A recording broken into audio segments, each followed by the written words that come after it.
বিএনপির আসল রহস্য ফাঁস হওয়ার পর সেটা হচ্ছে ভারতের ভরসা এখন বিএনপি এবং ভারত বিএনপি আন্ডারস্ট্যান্ডিং হয়েছে। ভারত বিএনপি দালালি চুক্তি সম্পন্ন।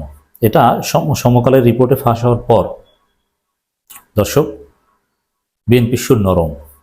বিএনপি কঠিন পরিস্থিতির পরে এখন জামাত শিবির সহ ঐক্যের কথা বলছে। বিএনপি চুপসে যাচ্ছে। একদিকে রুহুল কবির রিজভী বলছেন ছাত্রদল শিবিরের মধ্যে বিরোধ কাম্য নয়, মানে বিরোধ মেটাতে চান, কারণ ভারতের সাথে তাদের দালালি ফাঁস হয়ে গিয়েছে, এখন জনগণ তাদের ধরবে। এতদিন বড় বড় কথা বলে মির্জা ফখরুল ইসলাম আলমগীর এখন বলছেন চলুন দেশের স্বার্থে আবারও একতাবদ্ধ হই। কেন? এবং ডক্টর ইউনূস সরকারের প্রতি সমর্থন পুনর্ব্যক্ত করছেন। অথচ মির্জা ফখরুল এই বক্তব্য দেওয়ার আগে শামসুজ্জামান দুদু বলেছেন ডক্টর ইউনূসের চরিত্র নোবেল লরিটের চরিত্রের সাথে মিলে না, ডক্টর ইউনূস নিরপেক্ষ নন। আমির খসরু মাহমুদ চৌধুরী বলেছেন আন্দোলনকে হাইজ্যাক করে একটা গোষ্ঠী ক্ষমতায় বসেছে, এর মানে ডক্টর ইউনূস অবৈধভাবে জনগণকে বোকা বানিয়ে ক্ষমতায় বসেছে। এই সরকারের ম্যান্ডেট নাই নির্বাচন করার, স্থানীয় সরকার নির্বাচন করার, নিরপেক্ষ নন। এই সরকার ব্যর্থ, আইনশৃঙ্খলা পরিস্থিতি নিয়ন্ত্রণ করতে পারছে না, দ্রব্যমূল্যের ঊর্ধ্বগতি, কত কিছু। তো দর্শক, এত বড় বড় কথা বলে এখন আবার ঐক্যের কথা বলছেন, শিবিরের সাথে বিরোধ মেটানোর কথা বলছেন, কেন? আমরা বুঝি। ঘটনা হচ্ছে ওই যে সমকাল ফাঁস করে দিয়েছে, আর সমকালের যে রিপোর্ট ফাঁস হয়েছে এটা সমকালের ক্রেডিট না, এখানে ডিপ স্টেট এবং সরকারের খেলা আছে। কারণ যেই সরকার ভারতের কারণে বারবার হোঁচট খাচ্ছে, ভারতকে বাংলাদেশ থেকে হটিয়ে যে সরকারের প্রতিষ্ঠা, সে ভারতের সাথে বিএনপি দালালি করবে আর এই সরকার আঙ্গুল চুষবে, এটা হয় না। সরকারের সহায়তায় বিএনপির সাথে ভারতের দালালি চুক্তি সমকাল ফাঁস করে দিয়েছে বলে মনে করি। অতএব বিএনপির কপাল খারাপ, সামনে বিএনপির জন্য কঠিন পরিস্থিতি। একদিকে চাঁদাবাজি, লুটপাট, অন্তর্কোন্দল, বিএনপি ভেঙে যাওয়ার সম্ভাবনা, অন্যদিকে ভারতের সাথে দালালি ফাঁস। এখন কি করবেন? এখন সুর নরম করে শিবিরের সাথে বিরোধ কাম্য নয়, আসুন সবাই ঐক্যবদ্ধ হই, ডক্টর ইউনূস ক্ষমতায় থাকতে পারবে না, তিনি নিরপেক্ষ নন, হাইজ্যাক করে ক্ষমতায় বসেছেন, উল্টোপাল্টা কথা বলে এখন আবার ঐক্যের কথা কেন বলছেন? ডক্টর ইউনূস সরকারের প্রতি সমর্থনের কথা কেন বলছেন? ভারতের সাথে দালালি ফাঁস হয়ে গেছে, এজন্য আমি মনে করি।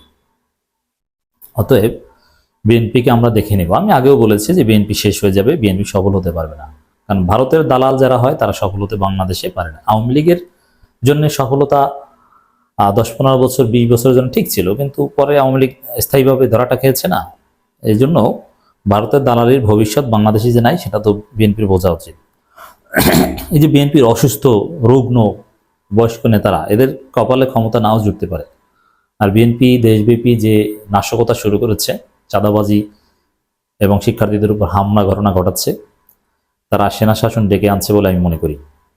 আর সেনা শাসন আসলে মূল ধরাটা খাবে বিএনপি, রাজনীতি ক্ষতিগ্রস্ত হবে, আসল ধরাটা খাবে বিএনপি। জাতীয় জীবনে ক্রান্তিকাল চলছে, তবে অন্তর্বর্তী সরকারের প্রতি দলের সমর্থন এখনো বিদ্যমান।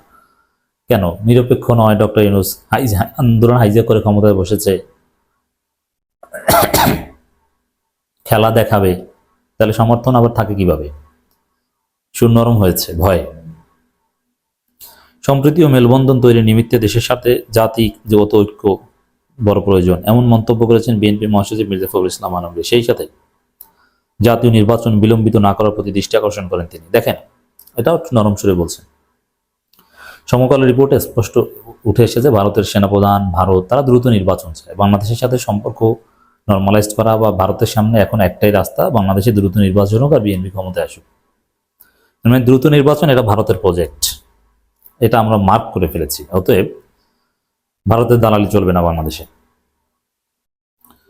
এবং দেখেন, কোনো প্রোগ্রামে কথা বললে ভিন্ন জিনিস, আর ফেসবুক পোস্ট দিয়ে মির্জা ফখরুল এখন ঐক্যের ডাক দিচ্ছেন। 24 ফেব্রুয়ারি সামাজিক যোগাযোগ মাধ্যম ফেসবুকে নিজের ভেরিফাইড পেজে একটি পোস্ট দিয়ে তিনি এ মন্তব্য করেন। এর মানে যথেষ্ট ভয় আছে ভারতের সাথে দালালি ফাঁস হয়ে যাওয়ার পর। আবার ছাত্রদলকে যে অ্যাসাইনমেন্ট দেয় পারে না, সব জায়গায় ধরা পড়ে, শিবিরের সাথে পরাজিত হয়। এখন কি করার? এখন ঐক্যের ডাক দেয়।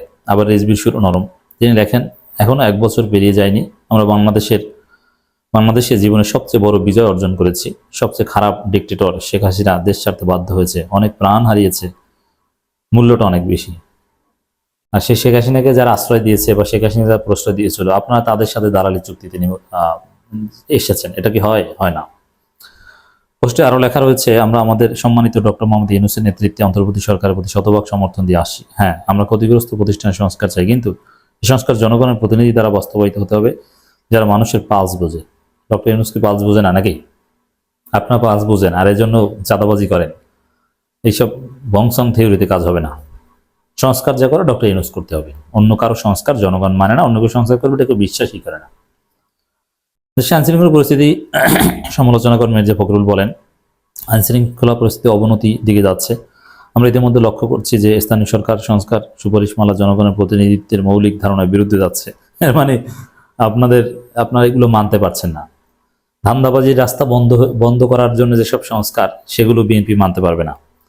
বিএনপি মহাসচিব পোস্টের ইতি টানেন জাতিগত ঐক্য প্রতিষ্ঠার বার্তা দিয়ে। তিনি লেখেন, হ্যাঁ, আমরা একটি ট্রানজিশনাল ক্রান্তিকাল পর্যায়ে অতিক্রম করি, তবে চলুন আমরা পরিবর্তনকে দীর্ঘায়িত না করি, দেশের সাথে বিলম্বিত না করে আমরা ইউনাইটেড হই। দেখেন, আপনারা জামাতকে পাকিস্তানে যেতে বলেন, স্বাধীনতা বিরোধী শিবিরকে মধুর ক্যান্টিনে সংবাদ সম্মেলন করতে দিতে চান না, আর ঐক্যের ডাক দেন। এসব ফাজলামি বন্ধ করে ভারতের দালালি ছেড়ে জনগণের কাতারে আসেন, নইলে আপনাদের পরিণতি হবে আওয়ামী লীগের পরিণতি যা হয়েছে তাই।